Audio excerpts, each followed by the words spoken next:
pour l'intérêt porté à ce sujet. Alors, merci Loredane aussi d'avoir lancé l'enregistrement. Merci aussi de vous être connecté voilà, sur un horaire qui est peut-être effectivement plutôt un horaire où vous êtes certainement en pause déjeuner. Voilà, donc c'est vrai que c'est des petits webinaires comme voilà, donc ça c'est le quatrième qui se tient aujourd'hui et donc on a pour habitude voilà de vous permettre sur des temps assez courts de valoriser pas mal de projets qui sont portés en région autour de l'imagerie, mais Julien vous le précisera en introduction. D'ailleurs, je peux te laisser la main si tu le souhaites. Alors, je ne me suis pas présentée, hein, Claire Ajoux de la région Sud au sein du service connaissance du territoire.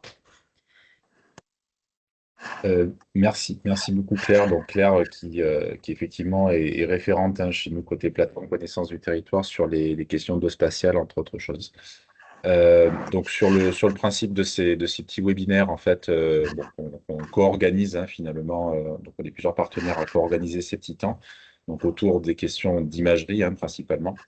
Donc ça c'est des actions qu'on porte nous dans le cadre de la plateforme connaissance du territoire, qui est une plateforme partenariale autour des questions d'observation et de connaissance du territoire. Donc l'investissement là dans le champ du spatial pour nous et de l'imagerie globalement fait pour nous partie quand même des investissements majeurs qui nous occupent finalement, puisque quoi de plus essentiel pour décrire son territoire que de disposer d'images, d'où le principe aussi de ces webinaires, donc, les mercredis d'imagerie. Alors avec une petite précision, alors, vous qui êtes déjà habitués peut-être à ces webinaires, parce qu'en réalité aujourd'hui c'est le quatrième, on a eu plusieurs déjà en 2025, alors qui présentaient un peu où trouver des sources spatiales, qu'est-ce que c'est que le spatial, et puis la question aussi du mix orthospatial. Là, quelque part, là, pour cette nouvelle édition, on rentre un petit peu plus dans le détail finalement des cas d'usage, notamment, qui pour nous sont quand même des points assez essentiels.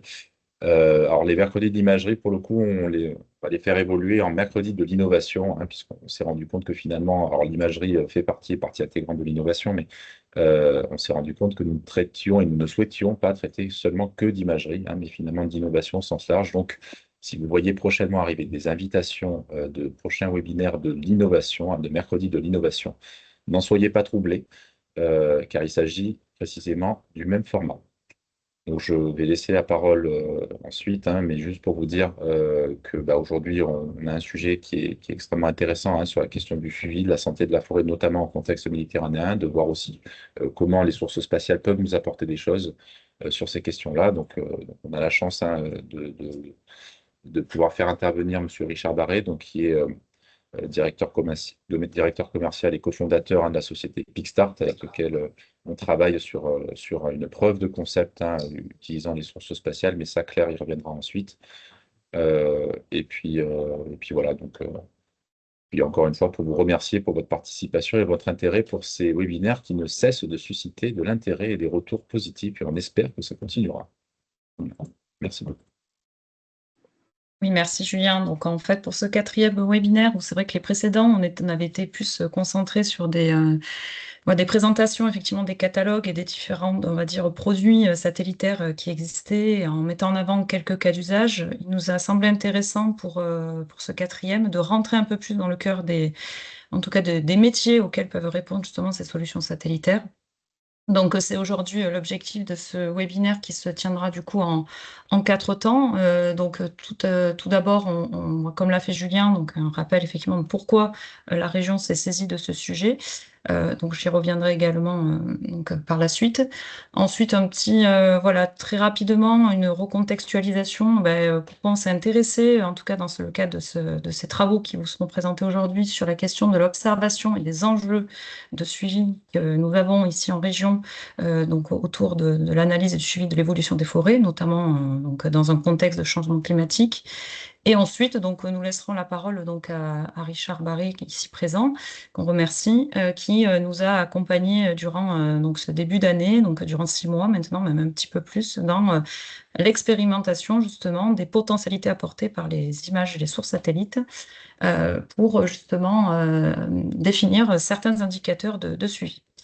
Et ensuite, l'objectif, c'est bien entendu que vous puissiez vous aussi apporter vos retours d'expérience sur les sujets, vos questionnements, donc poser des questions, voilà, si vous avez par rapport à tous ces travaux. Et d'autre part aussi, si vous avez également des cas d'usage spécifiques dans d'autres domaines que vous souhaiteriez aussi valoriser dans le cadre de ces webinaires, ils sont tout à fait ouverts et à votre disposition. Voilà, tout le monde peut se saisir effectivement de l'opportunité de ces petits temps d'échange pour aussi mettre en avant, soit voilà, aujourd'hui en prenant la parole, soit à l'occasion d'un futur webinaire. Donc, très brièvement, pour rappeler, alors je reviens, voilà, le contexte. Donc, en fait, sur le spatial, pourquoi la région s'intéresse à ce sujet depuis maintenant plusieurs années, tout simplement parce qu'on a été une des premières régions à signer une convention de partenariat, qui est une convention d'intention avec le CNES. On remercie, je ne sais pas si le CNES est connecté aujourd'hui, mais on remercie en tout cas le CNES de sa confiance et de sa participation et de son voilà, soutien alors, par rapport à l'expertise qui nous apporte dans le cadre des différents projets qu'on conduit. Et l'objectif de cette convention, qui est une convention d'intention, hein, c'est bien entendu justement de développer et mettre en avant toutes les solutions technologiques et spatiales donc, au service du développement économique sur le territoire de la région et de renforcer aussi l'attractivité du territoire. Donc c'est peut-être un peu des mots barbares, mais l'objectif étant de vraiment développer la filière autour du spatial. Et d'autre part, de favoriser aussi un petit peu la promotion autour de ces outils, notamment au travers de nouveaux dispositifs de formation, mais aussi de mise en lien. Donc, c'est aussi l'objectif de telles réunions comme aujourd'hui, c'est de favoriser justement ce dialogue entre experts et usagers. Et donc, la démarche, donc l'appel à projet régional dans lequel s'inscrit, alors, ça ne s'affiche.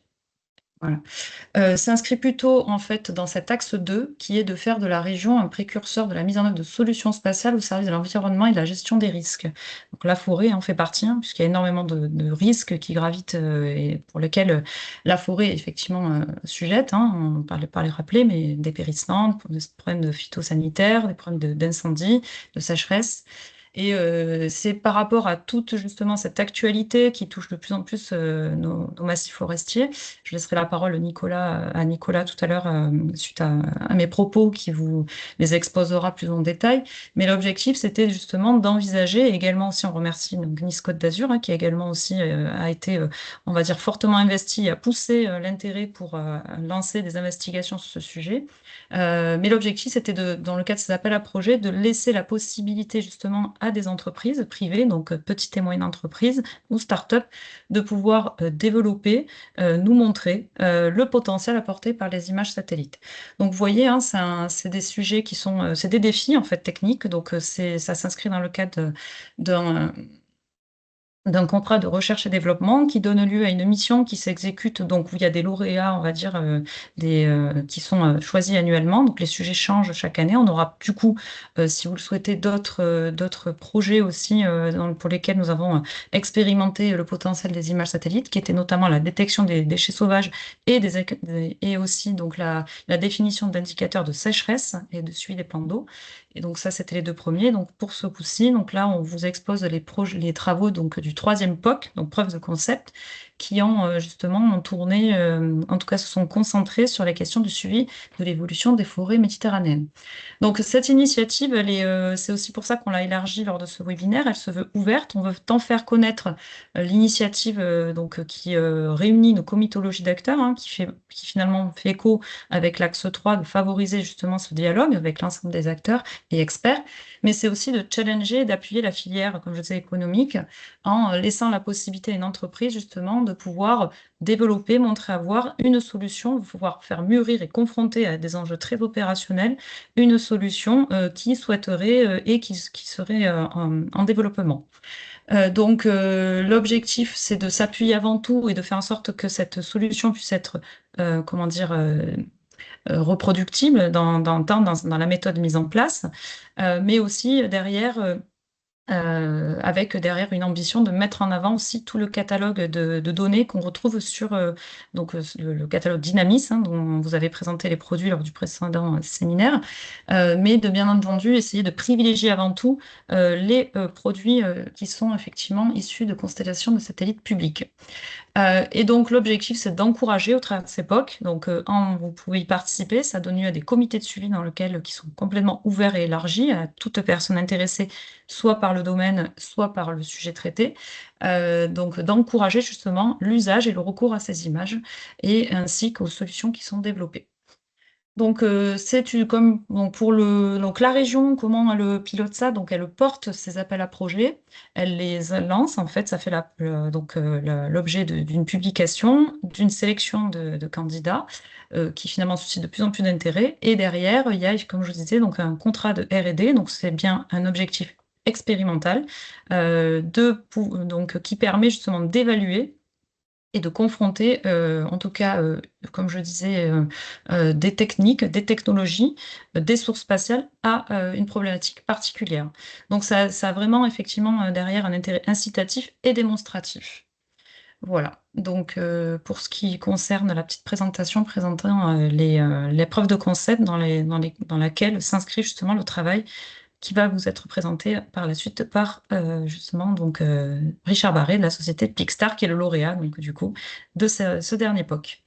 Avant de laisser la parole à Richard, alors, je ne sais pas s'il y a des questions, vous avez un chat, vous n'hésitez pas à les écrire tout le long de la présentation.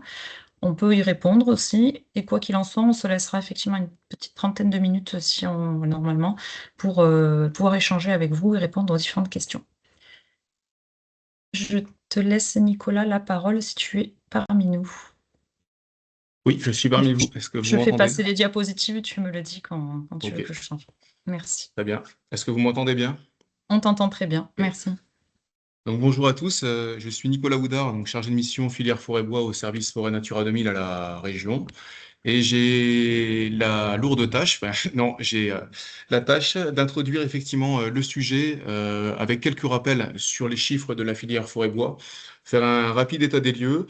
Donc j'ai vu dans l'Assemblée notamment qu'il y avait quand même pas mal de forestiers, il y a aussi effectivement des gens du spatial, géomaticiens, certains effectivement spécialistes sur ce sujet-là et qui ont peut-être entendu enfin, qui maîtrisent bien tous ces chiffres. Mais effectivement, ça paraît quand même nécessaire de réintroduire le sujet. Donc, j'ai choisi de le faire à travers le prisme de la planification écologique. La planification écologique, c'est une démarche donc, qui a été lancée il y a environ 2 ans, qui recoupe l'ensemble des thématiques. Donc là, il y a bien sûr la forêt, il y a la biodiversité, il y a l'eau, il y a l'énergie, il y a les déchets, il y a l'industrie. Effectivement, l'objectif, c'est de faire des feuilles de route dans lesquelles on retrouve l'état des lieux actuels, le contexte et les actions prioritaires à mener. Et effectivement, toutes ces feuilles de route se croisent aussi parce qu'effectivement, quand on parle forêt, on parle aussi d'énergie, d'industrie, il y a des liens aussi avec la biodiversité, etc. Donc, simplement, donc la feuille de route planification écologique, mieux préserver, gérer la forêt, elle ne part pas de rien, elle s'appuie sur un groupe de travail qui a été mis en place parmi les membres de la commission régionale forêt-bois. Commission régionale forêt-bois, c'est l'organe de gouvernance de la politique forestière régionale. Ici, on voit bien les deux logos, donc État plus région, parce qu'effectivement, on mène conjointement cette politique, donc particulièrement avec la DRAF. Donc, on est reparti des documents cadres existants, donc le programme régional forêt-bois qui court jusqu'au 2029, et puis le contrat régional de filière, donc qui est plutôt la partie économique, attractivité, formation, qui est rédigée par Fibbois Sud. Il y a des actions aussi sur l'amont de la filière, hein, pour tout ce qui est enfin, pour tout ce qui est sylviculture, le développement des documents de gestion durable, la desserte forestière, le câble forestier, mais c'est surtout effectivement la partie aval, donc le développement de nos entreprises et l'attractivité de la filière qui est mis en avant dans ce contrat régional de filière. Il a été donc validé là très récemment pour la période donc 2025, 2026, 2027. Il est reparti pour 3 ans et donc c'est co-signé Fibois Sud, région et DRAF, État. Donc l'idée effectivement, c'est qu'on puisse entrer dans le vif du sujet, clair. On peut aller effectivement sur les données de la forêt.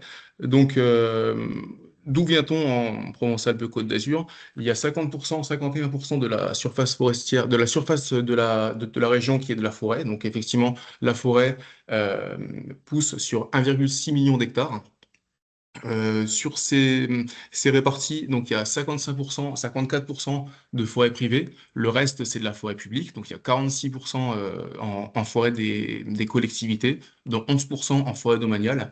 Parmi ces 46%, il y a environ 10% d'entre elles, donc 150 000 hectares, qui ne sont pas dans le régime forestier, c'est-à-dire qui ne sont pas gérés par l'ONF. Quoi d'autre? On peut dire effectivement qu'il y a quand même un équilibre entre les différentes essences feuillues et résineuses. On peut passer, je ne vais pas aller plus loin sur ce sujet-là. Peut-être sur le point de vue de la récolte, parce que c'est quand même un gros sujet quand on parle filière forêt-bois. Il faut effectivement sortir le bois pour donc le mobiliser, pour le transformer dans les différents usages enfin, que l'on peut trouver derrière, soit effectivement en bois d'œuvre, bois industrie, bois énergie. Et dans tous ces usages, il y a aussi plusieurs composantes. Donc sur les 1,6 million d'hectares de la forêt entière, il y a 1,43 million qui est dite en forêt de production. Donc, le reste, il y a de la forêt de protection, parce que c'est aussi très très important. Effectivement, il y a des aires protégées, il y a des réserves naturelles, il y a des réserves biologiques intégrales. Ça, c'est effectivement aussi très important de mettre l'accent sur ce sujet-là dans notre région, parce on a une richesse environnementale et biodiversité qui est particulièrement à mettre en avant.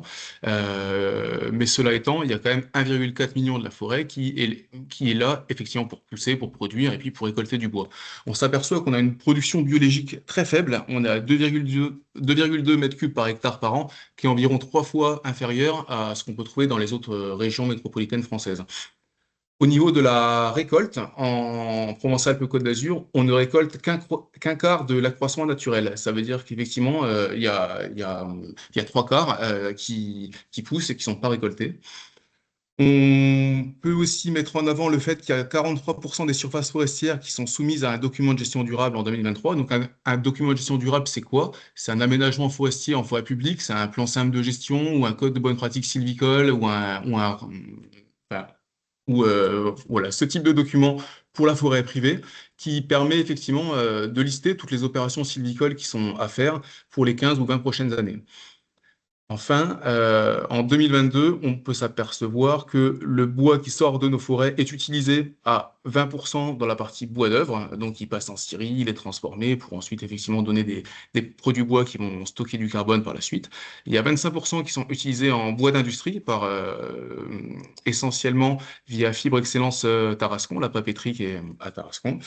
Et puis 50% en bois énergie. C'est effectivement l'usage le plus prégnant chez nous, bois énergie, entre effectivement les chaufferies collectives avec ou sans réseau de chaleur, les centrales biomasse, et puis les poêles et inserts pour particuliers. Donc ça veut dire qu'il y a 700 000 mètres cubes au total qui sortent de notre forêt chaque année.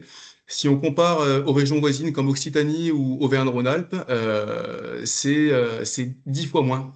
Auvergne-Rhône-Alpes ou Occitanie, eux, sortent 5 millions de mètres cubes de bois par an. Bon, certes, ils sont aussi plus grands. Il y a 10 ou 12 départements sur ces régions-là, 10 ou 13 départements, alors que nous, on n'en a que 5. Mais on peut quand même voir qu'on est un petit poussé en matière de filière forêt-bois. Voilà, notamment par le fait qu'il y a une faible production biologique, hein, il y a des accès qui sont assez difficiles et il y a des zonages environnementaux qui font que on récolte plutôt peu de bois en région. On peut passer, Claire. Euh, un petit focus sur la partie économique aussi de la filière forêt-bois. Donc, on a fait une étude INSEE il y a 3 ans. On est en train de la remettre au goût du jour et les chiffres sont à peu près similaires. On s'aperçoit qu'il y a quand même 3045 établissements qui emploient environ 8000 salariés. Là, sur les derniers chiffres, il y a plus d'établissements et il y a plus de salariés et de non-salariés. On est plutôt entre 10 et 12 000. Donc, il y a beaucoup de boîtes qui ont fermé. Il y a beaucoup de boîtes qui ont ouvertes aussi entre les deux. Et c'est surtout des entreprises de taille entre 5 et 10 personnes. On s'aperçoit que la majorité des salariés travaillent dans la construction bois. Il y en a 20% dans le sciage et le travail du bois, donc effectivement tout ce qui est sciage et puis seconde transformation, donc menuiserie, charpentier, lamelliste, etc. Il y a 17% qui travaillent dans l'industrie du papier et puis 14% qui est dans la sylviculture et l'exploitation forestière, donc vraiment en forêt, pour l'amont forestier. Ensuite, on s'aperçoit qu'effectivement, c'est peu féminisé et que le revenu brut annuel moyen, il est quand même inférieur au niveau national. Et on cherche à valoriser nos bois locaux à travers la marque de certification Bois des Alpes notamment. Et on cherche aussi effectivement à faire en sorte que le pin d'Alep soit le mieux valorisé possible. Donc faire une vraie sylviculture sur le pin d'Alep, hein, donc surtout dans les Bouches-du-Rhône et le Var, et faire en sorte de le passer le plus possible en scierie pour faire du bois d'œuvre derrière. On peut enchaîner. Donc là, peut-être rapidement, ce graphique-là, c'était pour vous illustrer que au niveau du puits forestier, donc le puits forestier, c'est l'estimation du flux carbone. C'est en fin de compte, c'est l'accroissement naturel, moins la mortalité, moins la récolte.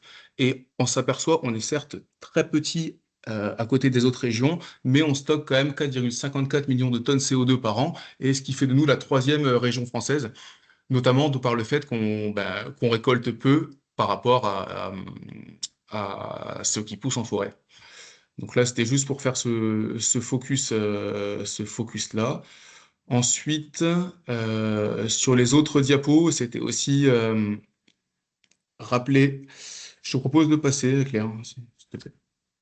C'était rappeler effectivement que les stocks de carbone, donc là où le carbone est stocké, il est à part égale entre la biomasse aérienne et souterraine. Donc il y en a autant dans les arbres que dans le sol. Il y en a aussi un petit peu sur la partie bois mort et sur la litière, donc là où il y a les racines principales. Donc effectivement, le plus régional, il augmente dû à l'accroissement et au fait qu'on récolte moins que ceux qui poussent. Il y a un stock significatif dans les sols. Et donc, ce qui veut dire que le flux augmente chaque année, donc le stock augmente chaque année aussi. Si c'est pas clair, on pourra y revenir, mais je pense qu'on va pas s'appesantir davantage dessus. On peut passer. Ici aussi, peut-être juste faire un petit focus sur les produits bois. Effectivement, une fois que le bois sort de la forêt, il y a toute la partie séquestration en forêt. Donc, c'est ce qu'on vient de voir. C'est vraiment la biomasse carbone qui est accumulée dans les sols ou dans la biomasse aérienne. Ensuite, quand le bois sort, il est transformé, il peut être stocké dans des produits bois ou il peut être substitué à d'autres énergies de façon décarbonée, c'est-à-dire faire des produits bois à la place de faire des produits plastiques, c'est-à-dire brûler du bois énergie plutôt que du fioul ou du gaz qui vient de très très loin et donc à une énergie grise assez forte, alors que le bois, effectivement, ce qu'il a accumulé durant sa pousse, durant sa révolution, c'est ce qu'il émet ensuite quand il est brûlé. Donc il y a un bilan carbone zéro à ce niveau-là. Voilà. Là, je vais pas rentrer plus dans le détail non plus. Peut-être simplement faire un focus là sur les 4 actions prioritaires, hein, qui ont été relevées lors de cette feuille de route planification écologique. Donc la première, c'est la contribution au renouvellement forestier durable, donc c'est-à-dire mettre en place des opérations d'amélioration des peuplements, donc tout ce qui est éclaircie, dépressage, tout ce qui est régénération naturelle à base de décapage, à base de crochetage, tout ce qui est reboisement, donc plantation, et donc faire en sorte qu'il y ait plus de documents de gestion durable, qu'il y ait la certification forestière, et surtout de mettre en œuvre ce qui est écrit dans les documents de gestion durable. Donc là, il y a des aides considérables qui peuvent être amenées, publiques, privées, sur ces sujets-là. Ensuite, la deuxième action prioritaire, elle aurait pu être mise en 1 ex aequo, donc c'est assurer la prévention et la défense des forêts contre les incendies, sujet super prégnant. Effectivement, tout ce qui est prévenir, combattre, et puis ensuite, il faut restaurer quand il y a eu un incendie. Donc, effectivement, c'est essayer de faire en sorte de mettre en place les obligations légales de débroussaillement, faire en sorte, effectivement, que les travaux DFCI puissent être aussi mis en place. Donc, tout ce qui est citerne, tout ce qui est piste DFCI, pour faire en sorte que les pompiers puissent arriver le plus vite possible. Ensuite, donc il y a optimiser durablement la récolte forestière et la transformation des bois, parce que clairement, il y a de plus en plus de demandes, il y a plus de demandes que d'offres, donc il faut quand même faire en sorte de sortir plus de bois dans des conditions soutenables, et donc faire en sorte aussi que la transformation des bois soit faite donc en musclant le maillon des scieries, parce qu'effectivement c'est un maillon essentiel sur lequel il faut qu'on se batte, et donc faire en sorte qu'il y ait des scieries qui puissent se mettre en place pour effectivement faire en sorte de valoriser des produits bois construction. Ça, c'est l'objectif numéro un, même si les autres usages sont aussi importants et puis qu'il faut maintenir. Mais l'idée, c'est effectivement pouvoir une meilleure valeur ajoutée, faire en sorte que le maillon de la transformation soit bien pourvu. Et enfin, et là, ça rejoint directement le sujet du jour. Sur les trois premiers sujets, idem, je pense que dans les projets qui vont être présentés, soit effectivement sur la métropole Nice-Côte d'Azur, soit ceux qui ont été portés par la coopérative Provence Forestière ou le parc de la Sainte-Baume, ça rejoint directement ces points structurants. On est dans le cœur du sujet. Et simplement pour dire que la quatrième action, c'est effectivement le développement des outils pour monitorer les enjeux de la planification.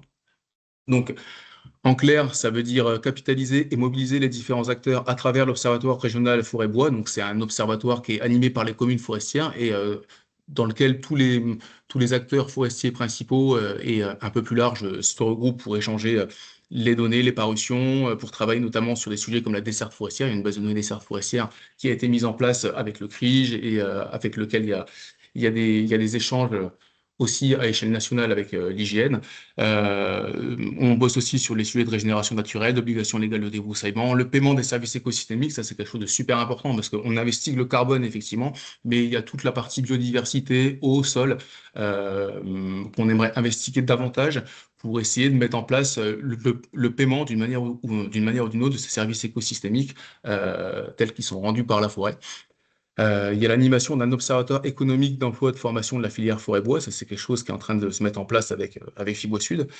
Et enfin, on finance de nombreuses actions aussi, notamment sur la télédétection LIDAR, qui permet de caractériser les forêts en croisant avec des données de relevé placette sur les terrains.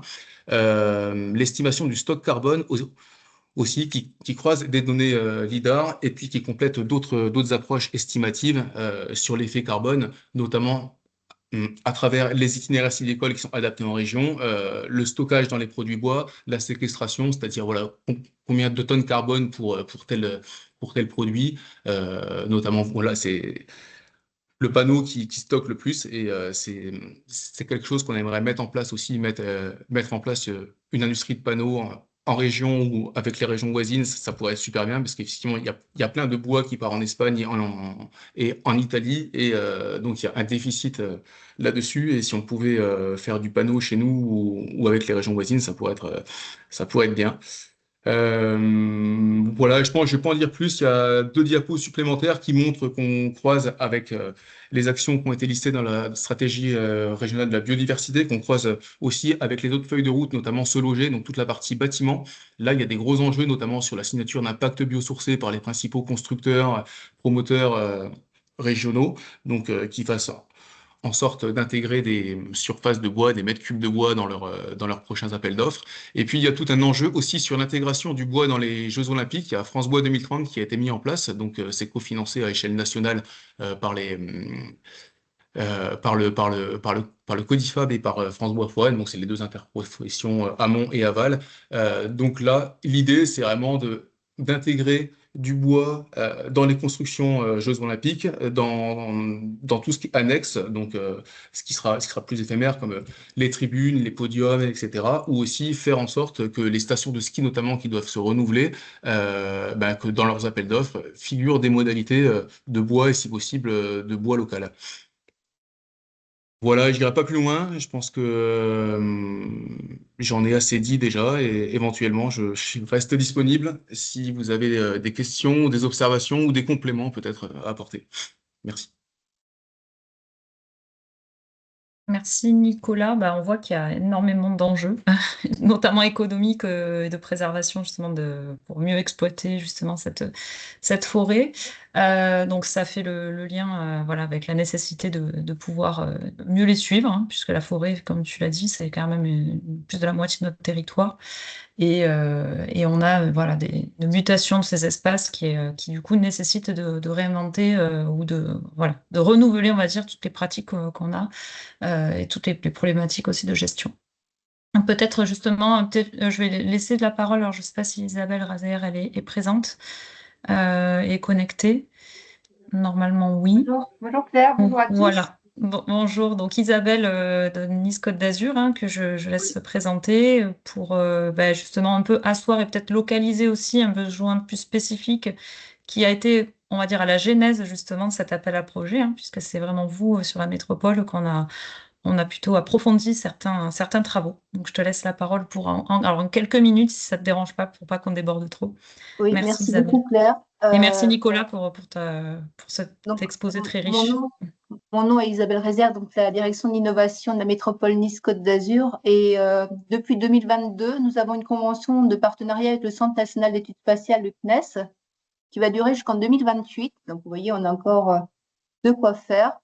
Et ce qui est assez intéressant, c'est que depuis 2022, progressivement, nos directions métiers ont appris à utiliser le spatial. Et par exemple, notre direction de l'information géographique travaille régulièrement avec le laboratoire d'observation de la Terre du CNES, ou notre direction de l'environnement travaille par exemple actuellement sur un projet France 2030 sur la bande côtière. Et donc, bien sûr, ça fait 3 ans que nous suivons Région Sud. Est-ce que vous m'entendez? Oui, on t'entend très bien. Voilà, donc ça fait 3 ans qu'on travaille avec Région Sud sur les POC spatiales. Le sujet forêt nous intéresse particulièrement parce que nous avons près de 70% du territoire qui est couvert par de la forêt méditerranéenne ou montagnarde, que nos forestiers disaient constater du dépérissement. Et on a vraiment voulu faire le point sur ce sujet, notamment avec l'ONF. Avec l'ONF, donc nous avons une convention de recherche-développement qui a été signée en 2024 pour 3 ans. Et les forestiers, mais je crois que certains sont présents et pourront en dire plus s'ils le souhaitent, ont réalisé pour nous des repérages des parcelles, parcelles saines ou parcelles en dépérissement, pour faire des vérités terrain par rapport aux images spatiales. Donc l'idée, c'est bien sûr d'utiliser le spatial, mais aussi ensuite de vérifier sur le terrain pour bien caler le terrain et le spatial. Après, nous avons aussi un partenariat avec l'IGN qui commence demain, concrètement, puisque avec l'IGN qui dispose aussi d'une convention avec le CNES, nous allons engager un travail sur un réplica numérique pour faire ensuite un jumeau numérique des forêts. Voilà. Donc rapidement, Claire, ce que nous faisons actuellement. C'est parfait, merci beaucoup.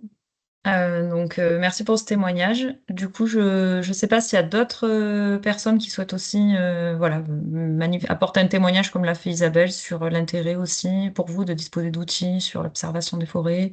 Vous le faites déjà par ailleurs, donc je sais, voilà. Donc on a déjà, pour vous dire que dans le cadre de ce comité de suivi et de ces travaux, hein, on avait bien entendu l'ensemble des acteurs forestiers, en tout cas au sein de collectivités, ceux qui ont eu le temps et ont pu se mobiliser. L'ONF notamment, comme tu l'as précisé. On a également des représentants des forêts privées aussi qui étaient présents. Donc c'est le fruit, on va dire, de tout ce consortium d'acteurs et de l'expertise qui a été apportée, des données aussi qui nous ont été transmises, qui ont permis, en tout cas sans vous tous, on n'aurait pas pu obtenir et peut-être réaliser des travaux aussi poussés que ce que va vous présenter l'équipe de Richard Barré, à qui je laisse la main. Donc Richard, je vous laisse partager votre écran. La parole est à vous. Bonjour à tous, merci Claire, merci pour ces introductions. Hop, vous me dites si vous voyez bien mon écran. Est-ce OK? C'est bon. Oui. OK, Merci. super. Donc merci pour ces introductions. On va commencer, je vais présenter Pixstart un peu pour ceux qui ne nous connaissent pas, que vous compreniez un peu qui on est, d'où on vient. On va vous présenter ensuite l'enjeu du projet, même si les enjeux ont été bien présentés par Nicolas et Isabelle sur notamment la problématique économique et environnementale de la forêt sur la région Provence-Alpes-Côte d'Azur, Sud Provence-Alpes-Côte d'Azur. On va vous montrer la démonstration, les résultats avec deux cas d'utilisation très spécifiques qu'on a réalisés avec la coopérative France Forêt et avec le PNR Sainte-Baume, et qui étaient attendus, parce qu'on a mis un peu plus de temps à générer des résultats sur Métropole Nice-Côte d'Azur, les premiers résultats, et on conclura, et vous n'hésiterez pas à nous poser des questions. Au niveau timing, on a 20 minutes, hein, c'est ça, Claire, à peu près, par rapport au créneau horaire? 20-30 minutes, oui. On est jusqu'à 15 heures ensemble, donc voilà. Après, laisser la place aux questions, mais oui, 20-30 minutes. Ok. Donc rapidement, présentation de Pickstart. Pickstart, c'est une société maintenant qui a 8 ans d'existence, qui a été confondée par moi-même et par 2 autres acteurs, qui est Lidwin Cross, qui est présente lors du webinaire, elle pourra répondre à certaines de vos questions, qui est notre présidente et qui a un doctorat en mathématiques appliqué à la science de la télédétection, donc elle applique l'intelligence artificielle depuis de nombreuses années maintenant. Et Stéphane Colzi, qui lui est architecte de la donnée, qui est spécialisé dans la récupération de la donnée, son traitement, notamment au niveau big data, de manière performante, et sa visualisation. Tous les trois, on a un passé on vient tous les trois du monde du spatial et du numérique, des entreprises de services du numérique, et on a mis en œuvre nos compétences pour créer la société Pickstart.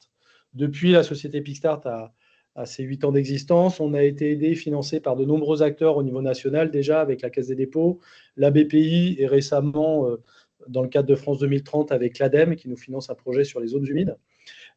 Et on est aussi au niveau régional avec, merci, la région Sud, dans le cadre du projet Wood, et aussi la région Occitanie sur un autre projet lié à la biodiversité. On est aussi Copernicus Relais, c'est-à-dire qu'on est informé de toutes les nouveautés dans le cadre du satellite européen, et on est aussi un peu évangéliste de cette donnée-là, d'où l'utilisation d'un type de projet. Au niveau de notre mission, nous, c'est d'utiliser la donnée satellitaire qu'on couple avec de l'intelligence artificielle pour générer des indicateurs métiers. On a 3 domaines particuliers plus spécifiques, qui est la qualité de l'eau. On a sur la forêt aussi, sur tout ce qui est détection de changement, détection de construction, et qui devrait arriver très très prochainement. Il y a la partie biodiversité et la partie zones humides. Voilà en petite introduction de Pickstart. Au niveau des enjeux du projet, vous en avez parlé, il y a des enjeux extrêmement économiques. Nous, le challenge, était surtout de transformer un produit qui existait, Woodwatch, qui avait été mis en place sur suivi forestier dans la région, dans toute la partie sud-ouest et la partie nord-est.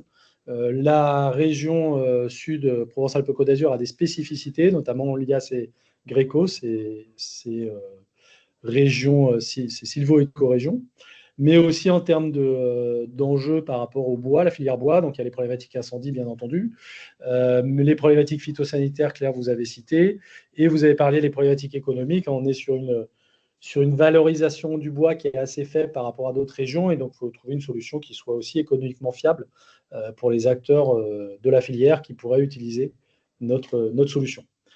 Et donc un des enjeux aussi, c'était d'appliquer, Claire l'a dit, les projets démonstrateurs que la région porte doivent être très concrets, donc on doit avoir des cas d'utilisation vraiment régionaux qui s'appliquent à la région. Donc c'est ce qu'on a appliqué. Comment on a fait ça? Il y a eu toute une démarche assez importante, sur 6 mois, presque 8 mois, parce qu'on a débordé un peu sur l'été. L'idée, ça a été déjà, le travail qui a été fait, c'est déjà de référencer des parcelles, un certain nombre de parcelles. On est monté jusqu'à 478, alors ce qu'on appelle nous des POI, des Points of Interest à mesurer, à intégrer, soit pour de la validation, soit pour du calibrage, soit pour de l'expérimentation. On a intégré toute la bibliographie issue des GRECO méditerranéennes et alpines. Merci aussi à Théo est ici présent à l'Observatoire des communes forestières, on a récupéré certaines des données bibliographiques issues de leurs travaux. Et il a fallu du coup calibrer notre applicatif Woodwatch à cette particularité régionale et aux essences régionales. Ce travail-là, ça a été un très gros travail en début de projet. Ensuite, il a fallu justement expérimenter les résultats. Donc, on a fait appel à 4 organismes plus particulièrement. Donc, Provence Forêt, qui est une coopérative qui répondait avec nous à l'appel d'offres, où on a appliqué l'outil sur ces parcelles. Stéphanie, ici présente, aussi signe avec l'Interparc régional de Provence-Alpes-Côte d'Azur et plus particulièrement avec le PNR Sainte-Baume, qui allait faire des mesures terrain, qui nous a fourni des données aussi en entrée.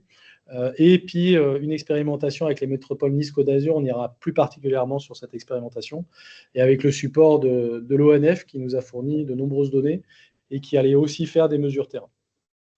Tout ça, il a fallu l'intégrer ou faire des études spécifiques. Donc, les 2 expérimentations du haut ont été intégrées dans notre applicatif Woodwatch.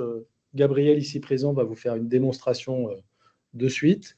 Et après, je vous présenterai l'intégration dans une étude plus particulière sur la problématique de dépérissement des zones forestières sur la métropole Nice-Côte d'Azur, notamment les zones en montagne.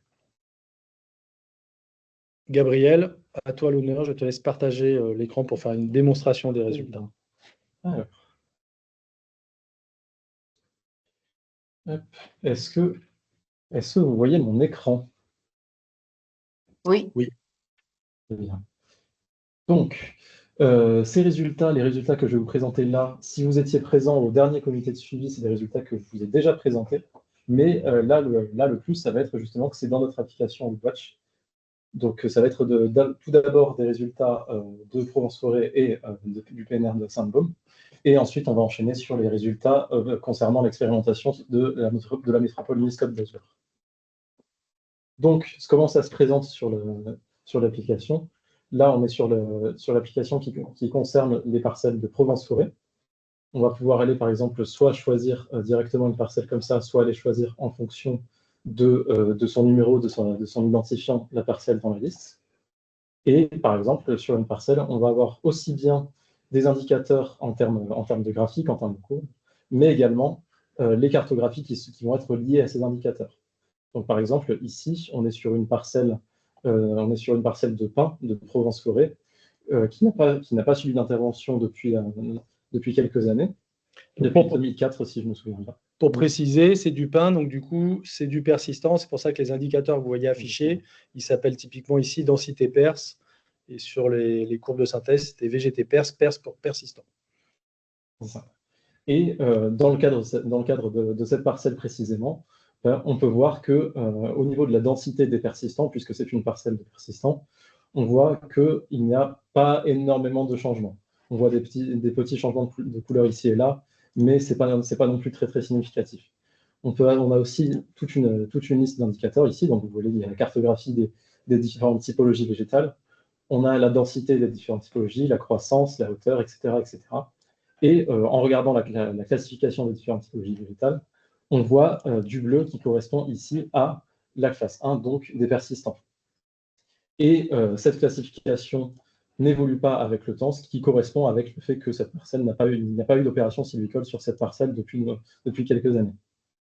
Au contraire, si on va sur une autre parcelle il y a une éclaircie sur cette parcelle entre 2020 et 2021, on va pouvoir voir, par exemple, sur l'indicateur de densité des persistants, c'est une autre parcelle de pin. Si on regarde en 2024, on a une croissance qui est à ce niveau-là. Par contre, si on va regarder en 2021, on voit juste après l'éclaircie. Enlève 2025 parce que Lucas n'est pas fini.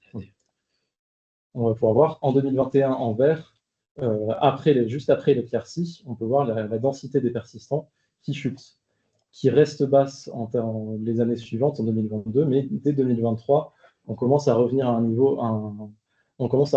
niveau assez élevé qui est celui de 2024. En regardant les cartographies, justement. Juste avant, oui. Du coup, ça montre bien par rapport à cette expérimentation, par rapport à la parcelle où il n'y avait pas eu d'intervention. Là, on voit qu'effectivement, le travail d'entretien de cette parcelle-là a été, dans un premier temps, un effet, effectivement, on a baissé en densité, mais finalement, assez rapidement, en 2 ans, la parcelle a su reprendre le pas. Et c'est une remarque d'ailleurs des équipes Provence Forêt. Pour eux, ça mettait plus de temps à reprendre. Ils sont agréablement surpris et ça leur va bien, parce que ça leur permet de se dire peut-être qu'on pourrait faire des éclaircies plus souvent. Et des éclaircies plus souvent, ça veut dire quoi? Ça veut dire plus de production de bois. Et ça répond aux enjeux que vous citiez tout à l'heure, Nicolas. Cette tendance-là, on peut la confirmer aussi avec les cartographies, notamment la cartographie de densité ici, où on peut voir que avant 2020, on a une densité où toute la parcelle est dans le vert, ce qui correspond à une densité plutôt forte. Pendant l'éclaircie, on voit apparaître des zones plus claires, des zones plus jaunes orangées, qui correspondent justement aux zones où l'éclaircie s'est produite. Par contre, après, dans les années suivantes, dès 2022, 2023 et maintenant 2024, 2025, on voit que ça revient à un niveau qui est le même, voire même un peu plus vert, un peu plus homogène sur l'ensemble de la parcelle. Voilà pour Provence Forêt. Donc voilà en termes d'expérimentation. Alors il y a eu une bonne dizaine de parcelles qui ont été surveillées, qui sont dans le rapport technique, qui ont été transmises à Provence Forêt. Et d'ailleurs, on aura une suite aussi avec eux, avec Provence Forêt. Les acteurs n'ont pas encore vu l'application au dernier comité pilotage. On avait montré uniquement les résultats. Là, ils le voient à travers une application qui est à destination des utilisateurs forestiers pour qu'ils aient eux-mêmes directement l'information. On peut passer ensuite à l'expérimentation sur le PNR de la Sainte-Baume, où là, comme pour la parcelle précédente, je vais vous montrer une parcelle qui avait été suivie dans le cadre d'une expérimentation du CNPF, où l'objectif était de voir l'évolution de différents types d'éclaircies. Donc une éclaircie par le bas, une éclaircie par le haut et le bas, etc. etc. Ici, on peut voir également la densité. Je vais enlever 2025. Également sur la densité, sur l'ensemble de la parcelle, on avait en 2019 une densité qui est à peu près égale au niveau de 2024, au niveau d'aujourd'hui. Par contre, dès fin 2019, et puis même sur les années suivantes en 2020, on voit que la densité chute, ce qui correspond justement aux éclaircies qui ont été appliquées sur la parcelle. Par contre, maintenant, par rapport, on peut voir aussi en 2023 que la densité ici des déciles précoces augmente dès 2023, donc pareil, après quelques années, après l'éclaircie, c'était une éclaircie qui n'était pas forcément très très forte aussi. On voit que le niveau de densité reprend également le même niveau qu'il avait avant la coupe. Même effet que sur les parcelles de Provence-Forêt. On voit ici sur les cartes de densité,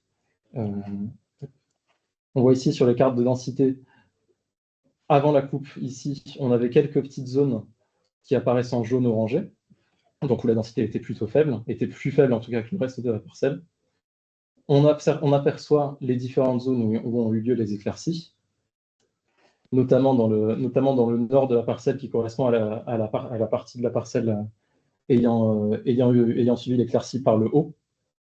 Et enfin, les années suivantes, on voit du vert qui reprend sur presque l'ensemble de la parcelle, qui correspond à la reprise de végétation, à la reprise de la densité.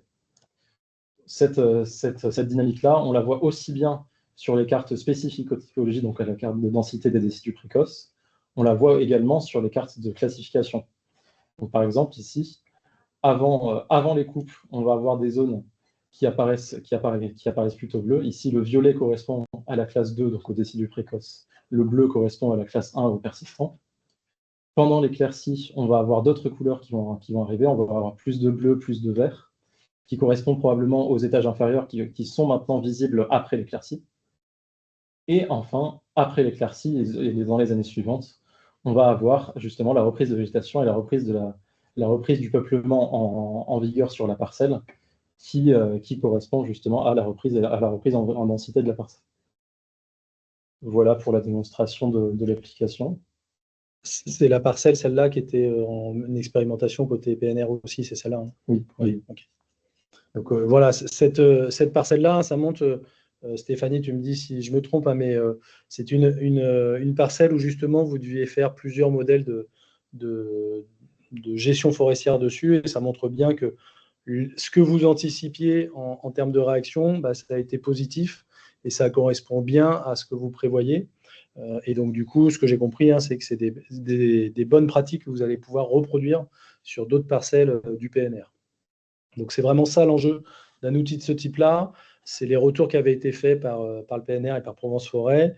C'est qu'ils avaient des présomptions de résultats, mais là, on a des résultats prouvés par le chiffrage et par la cartographie. Donc, c'est extrêmement riche pour eux, et ça va permettre de travailler de manière beaucoup plus factuelle sur les différents parcelles. On va passer sur l'autre. Je vais repartager du coup. Je vois que Stéphanie a levé la main, justement. Je pense qu'elle veut préciser certains éléments. Oui, justement, c'était pour rejoindre ce que vous disiez, Richard, pardon. C'est effectivement ce que l'on pressentait, et c'est assez important de voir ce résultat-là, surtout que là, je découvre l'intégration dans l'outil Woodwash, et du coup, c'est beaucoup plus, on va dire, accessible avec ces systèmes de date et ces systèmes d'évolution. Donc, je suis très, très agréablement surprise. Et donc, voilà, c'était effectivement une parcelle qui avait été travaillée par le CNPF dans le cadre du projet Innovilex.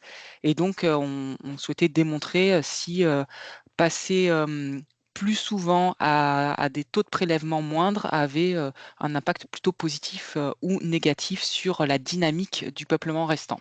Voilà, donc on a nos résultats et on est plutôt très satisfait des conclusions. Merci. Merci pour le retour. Je précise que vous aurez, c'est vrai qu'aujourd'hui, on n'avait pas encore donné l'accès, on faisait la primeur pour le webinaire, mais vous aurez accès à l'application Stéphanie directement pour avoir les résultats de l'ensemble des parcelles que vous nous avez mis en surveillance. On va parler maintenant, on va prendre 10 minutes pour parler de l'expérimentation réalisée dans le cadre de la métropole Nice-Côte d'Azur. Donc là, qui était plutôt une problématique, les enjeux est double. Isabelle l'a rappelé, il y a un premier enjeu qui est le jumeau numérique qui est en cours avec le partenariat avec le CNES de la part de la métropole. Et il y a un deuxième enjeu qui était que les forêts avaient tendance à avoir des problématiques de dépérissement, surtout sur la partie nord et donc la partie montagneuse de métropole Nice-Côte d'Azur. Et ce dépérissement a un impact direct sur les risques d'inondation pour la métropole dans sa globalité, parce qu'on sait que les arbres, au-delà de leur enjeu conservation carbone, sont aussi des outils pour retenir la terre et éviter tout mouvement d'eau et de boue. Donc, sont une retenue sur les pluies diluviennes. Donc là, l'idée, c'était, avec le partenariat aussi avec l'ONF, de détecter les zones en dépérissement sur l'ensemble de la métropole. En termes de travail, comment on a réalisé? En fait, on a défini 3 types de parcelles qui étaient fournies par l'ONF. L'ONF, donc je remercie Gilda qui est ici présent, qui a été très efficace aussi sur la fourniture des données. Donc on a pris en compte des parcelles témoins, 2 types de parcelles témoins, des parcelles considérées comme saines, c'est-à-dire qu'il n'y avait pas de problématique de dépérissement, et des parcelles témoins considérées comme dépérissantes, qui avaient été surveillées notamment en 2023 par les équipes de l'ONF. Et en dernier, on a des parcelles à l'aveugle, c'est-à-dire que nous, en tant que PickStart, on ne sait pas à l'avance si elles sont saines ou elles sont dépérissantes. Ça va être les parcelles de test résultantes. Et là, l'ONF a fait un travail de mesure terrain par binôme sur le sujet, donc je vais l'expliquer un peu plus particulièrement. Il y a 12 opérateurs ONF qui sont allés sur les sites pour aller surveiller 4 forêts, 9 parcelles, 27 parcelles, 540 arbres, et vérifier dans la classification, pour les forestiers, je pense que vous connaissez la classification d'Epéris. Donc l'ITER, la classification d'Epéris, c'est vous définissez une placette, on regarde la qualité des arbres, on regarde son niveau de feuillage ou d'épines, s'il y a des pertes, au niveau des branches, si elles sont cassées, tout ça, et on va définir une classification qui va de A à F, A très bonne santé, F complètement dégradée. Et on a simplifié la surveillance là en mesurant toutes celles qui étaient abaissées, on considérait qu'elles étaient saines, toutes celles qui étaient niveau DEF, qu'elles étaient dégradées, et EF extrêmement dégradées. Les équipes ONF ont pris la mesure et sont allées sur le terrain et ont pris les coordonnées GPS des placettes qu'ils ont réalisées. Donc nous, maintenant, on a fait le travail sur les parcelles témoins et les parcelles, saines, enfin témoins saines et témoins dépérissantes. Excusez-moi. Un petit rappel de contexte quand même. Il faut savoir que la problématique, et c'est pour ça qu'on a mis un peu plus de temps sur cette expérimentation, on se retrouve en montagne, donc c'est extrêmement compliqué. Ce qu'il faut savoir sur la méthodologie initiale de PickStart, c'est qu'on détecte les cycles végétaux en fonction des essences des espèces d'une zone géographique, qu'on va utiliser les différentes dates dans l'année, donc tout le cycle végétal annuel, et ça nous permet de différencier justement les grands types d'essences, entre les persistants, les décidus tardifs, les décidus précoces. La problématique sur la zone montagneuse, et on l'a dit dès le 3e comité de suivi, c'est que la montagne génère du bruit, notamment en hiver. Là, on voit 2 exemples. Un exemple à gauche, on voit bien qu'il y a beaucoup plus d'ombre sur la phase hivernale, ce qui fait que ça peut perturber le signal satellitaire. Et sur la phase de droite, alors là, on est sur une parcelle encore plus significative, où on a une période, là, au mois de mars, où on a de la neige. Donc la neige bruite complètement le signal satellitaire. Après, on a de l'ombre. Et en dernière instance, sur le même mois, on a eu des nuages. Donc c'est extrêmement compliqué. Donc on a été obligé de refaire la totalité du modèle en supprimant les valeurs hivernales. Alors, on a supprimé énormément de valeurs hivernales, hein, on est presque à la moitié de l'année qui est supprimée, ce qui fait que du coup, on perd aussi dans le cycle végétal, d'informations dans le cycle végétal pour différencier les espèces. Donc, ça a nécessité un travail extrêmement complexe là-dessus. On a pu séparer, cette fois-ci, plus en 3 catégories, on était en 5 catégories, persistants, décidus précoces, décidus tardifs, sol nu, herbacées et garrigues. Là, on s'est concentré sur la séparation persistant, décidus, sans séparer les décidus. On a des résultats qui sont cohérents. Aujourd'hui, ça, c'est la matrice de confusion. Donc, si on regarde, on va regarder en bas avant, donc je vais vous expliquer comment ça se lit. Ici, vous voyez pers pour persistant, des pour décidu. C'est les connaissances de la parcelle, enfin de la zone regardée à l'avance. C'est-à-dire que là, on sait qu'on avait 21 parcelles de persistants et 20 parcelles de décidus. L'algorithme a détecté à la place de persistants 13, pas à la place, de la même manière, il a bien détecté 13 parcelles en persistant de la même manière. Il y a 8 parcelles persistantes qui ont été détectées en décidus. Les décidus, eux, sont extrêmement bien détectés. Il y a 3 erreurs. On est quand même sur une moyenne pondérée de vrais positifs de 73%. Donc, c'est plutôt une bonne donnée. Ce qu'il faut savoir aussi, c'est que sur les erreurs, il y a déjà une vision statistiquement assez bonne, même s'il y a quelques petites erreurs. Et je vais vous montrer des exemples qui vont expliquer aussi quelques erreurs. Là, on voit une classification de décidus, donc c'est une parcelle de mélèze. Il faut savoir que le mélèze est un cycle végétal considéré comme un décidu, avec des pertes des épines, hein, c'est bien ça, Gabriel? Oui, c'est bien ça. Et donc là, on voit bien qu'on est clairement sur du décidu, donc la couleur verte qui est indiquée. Il y a une petite tache ici, donc il y a parfois, ce que je vous disais, potentiellement des petites confusions sur certains pixels, mais on était plutôt correct sur cette parcelle. Un autre exemple de persistant, où on voit bien ici à gauche, c'est une parcelle de pin noir. À droite, le bleu, c'est bien la classe des persistants. On a potentiellement quelques erreurs, mais c'est à vérifier si c'est vraiment des erreurs, parce que si on voit ici le point vert et rose, alors rose, c'est pas dans la légende, mais ça veut dire indéterminé. On a du mal à déterminer quel type c'est. Et on voit du vert ici sur du décidu. Il s'avère que c'est à l'endroit où, potentiellement ici à gauche, on voit un trou sur l'image Google Earth qui date de 2023, où potentiellement, effectivement, c'est le sous-étage qui est peut-être visible ici, qui émet un peu plus fortement. Donc, on est plutôt cohérent. Dans les parcelles, on a quand même un certain nombre de parcelles qui sont mal détectées sur le persistant. Là, c'est le cas d'une parcelle de Pinceville qui est, comme on le voit à gauche, qui est détectée complètement sur du décidu, alors que ça devrait être du persistant. Mais il s'avère finalement, si on regarde la courbe de végétation de cette parcelle, donc il faut savoir que nous, on va chercher un indice de végétation qui est moins bruité que l'indice NDVI. On voit, et qui nous permet de séparer justement les indices ensuite par typologie d'essence.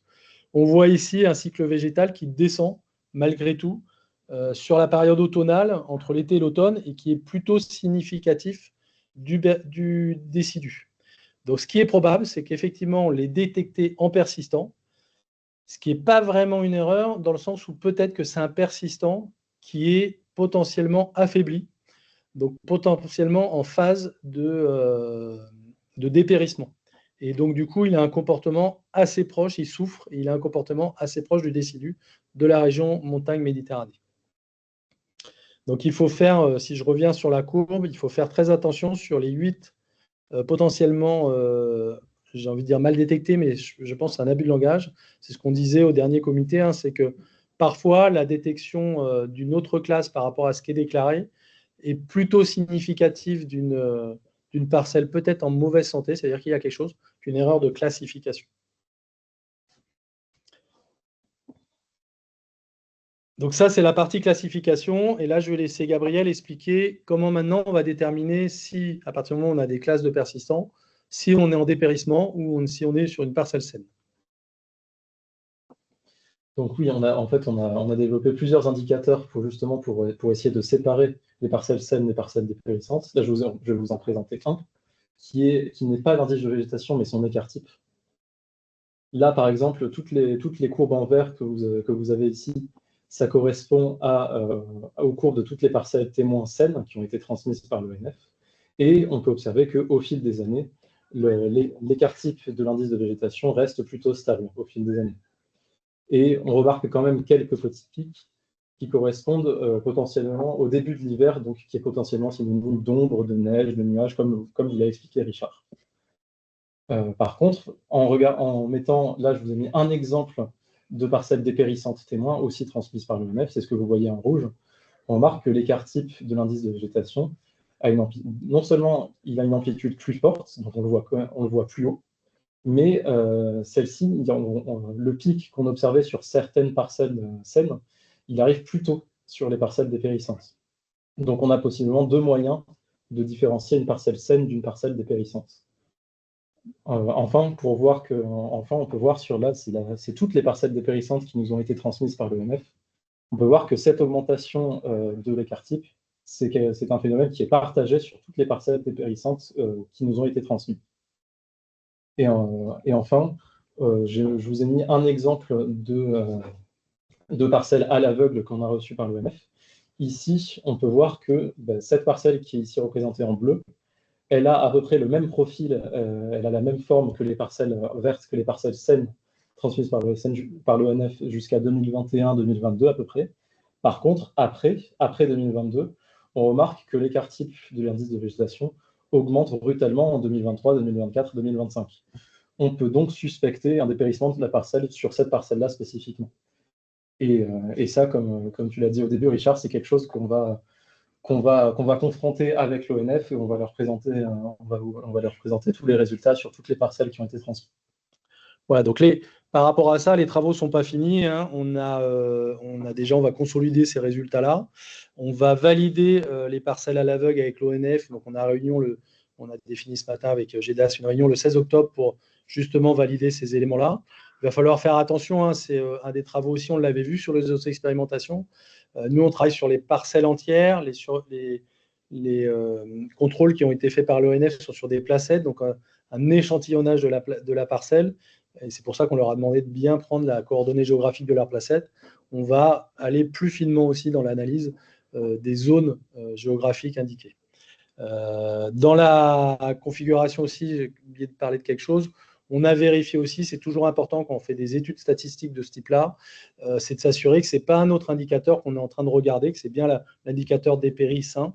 On allait vérifier si les parcelles étaient entre les saines et dépérissantes équivalentes.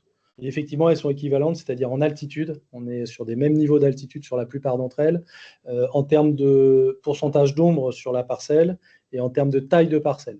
Donc, c'est vraiment ici la problématique saine et dépérissante qu'on vient regarder dans l'élément, mais ça fait partie des statistiques de consolidation qu'on est en train de finaliser. Ces résultats-là, ils vont être intégrés dans le rapport technique et ils seront fournis directement à l'ONF et Métropole Nice-Côte d'Azur. Et le but du jeu après, c'est de faire l'industrialisation du processus d'alerte automatisé de suspicion de dépérissement. On est bien d'accord, et ça c'est un élément très important, l'outillage de l'imagerie satellitaire ne vient certainement pas remplacer le travail terrain des équipes, que ce soit ONF, la coopérative forestière ou le PNR. On vient en outil d'aide, et l'idée c'est de pouvoir fournir à l'ONF des suspicions de zones de dépérissement qu'ils aillent vérifier avec une méthode scientifique extrêmement éprouvée qu'est le dépérissement. Donc, on est vraiment en complémentarité. Et vu que le phénomène a tendance à augmenter, l'idée, c'est de pouvoir suivre de manière à plus large échelle et de pouvoir optimiser les opérations de déplacement terrain. Et on pourra, avec un éventuel partenaire, typiquement ONF ou Métropole Nice-Côte d'Azur, mettre en œuvre sur le terrain cette opération en mode directement commercial et opérationnel. Donc, voilà pour le retour sur l'expérimentation Métropole Nice-Côte d'Azur en partenariat aussi avec l'ONF. Aujourd'hui, par rapport à l'intégration dans l'application, on voit bien que les résultats sont pas tout à fait, le besoin n'est pas tout à fait le même et ce ne sont pas tout à fait les mêmes résultats. Donc, c'est une présentation applicative qui sera faite différemment avec ces équipes-là. En conclusion de notre présentation, et je pense que je suis dans le timing à peu de choses près, ce qui a été fait en retour globalement des équipes, c'est que ça a montré la spécificité. Hein. Nous, sans ce projet-là, adapter le projet Woodwatch sur la région PACA a été assez difficile et on remercie l'implication. On voit d'ailleurs que tous les acteurs régionaux se sont impliqués sur le projet. On remercie tout le monde, que ce soit Métropole Nice-Côte d'Azur qui a proposé son expérimentation, qui a financé aussi en partie notamment les interventions terrain ONF, ou ONF qui a donné du temps sur des périodes un peu complexes. Ils sont allés faire des vérifications au mois de juin, en pleine période où il y avait le démarrage des surveillances incendies. Le PNR de la même manière qui a fait la même chose, Coopérative forestière aussi.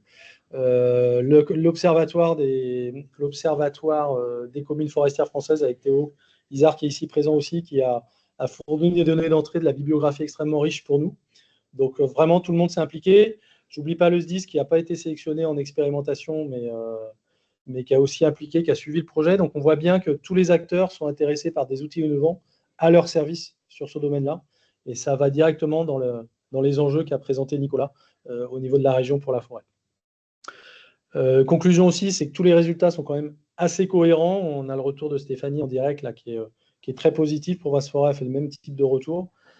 J'espère que côté ONF, Métropole Nice-Côte d'Azur, ce sera de même quand on ira vraiment jusqu'au service opérationnel. Donc c'est des retours beaucoup plus très positifs. On a encore un peu de travail, hein, notamment justement sur cette partie suivi du dépérissement pour que ça devienne 100% opérationnel, mais les résultats sont très très encourageants et très positifs. Voilà, donc merci beaucoup, merci la région, merci tous les acteurs. Et c'est vraiment un bon projet qui est très pragmatique et j'espère que le 4e sera de ce niveau-là aussi. Voilà, merci à tous. Si vous avez des questions, on est ouvert. Eh bien, merci pour cette synthèse riche et illustrée. Peut-être pour rappeler, voilà, que tous ces travaux, voilà, effectivement, ça a été dit. Moi aussi, je me permets de remercier l'ensemble des acteurs. Ça permettait une trentaine d'acteurs hein, qui s'est réunis mensuellement, on va dire, lors des différents comités de suivi, systématiquement pour accompagner justement Pixstar, réorienter, évaluer, réajuster effectivement tous ces travaux, aussi contribuer en apportant d'une part leur expertise et leurs données. Donc merci à tous, c'est vraiment important et je pense qu'on n'aurait pas pu obtenir des travaux pareils.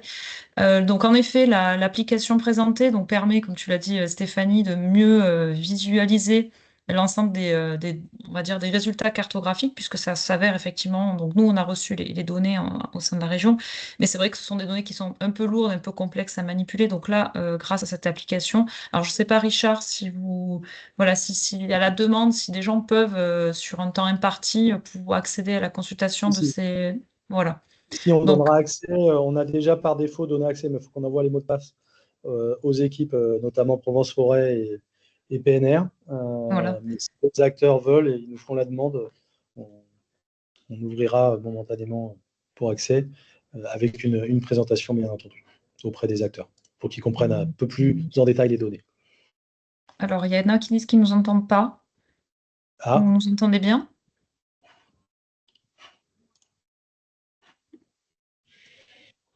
Vous Oui, nous oui. entendez bien ou pas? Oui? Le son est bon Oui. pour nous. Il est bon? D'accord. Bon, a priori, donc ça doit venir plutôt du côté de la personne. Alors, il y a quelques questions. Donc, il y a un rapport d'évaluation aussi qui a été édité. Là, c'est pareil. Donc, il y a des éléments voilà, techniques et méthodologiques qui ont été définis. L'objectif voilà, de ce rapport, comme vous l'a dit, hein, c'est surtout d'ouvrir des perspectives d'évolution, d'amélioration.